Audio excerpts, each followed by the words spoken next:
ซื้อว่าอะไร ตุ๊กตา ตุกตา ด้วย มีแฟนหรือยังโสดอยู่ โสด อายมีกิจกรรมให้เล่นกาเอาดอกไม้นี่ไปให้คนแปลกหน้าบ่ กล้า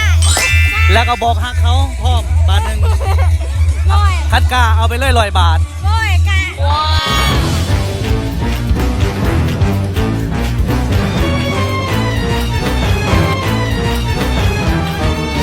ตอนนี้ยังหาเป้าหมายบ่ทันเห็นเนาะ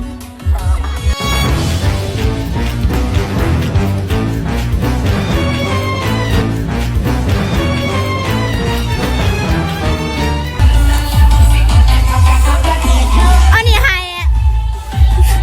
ไฮไฮ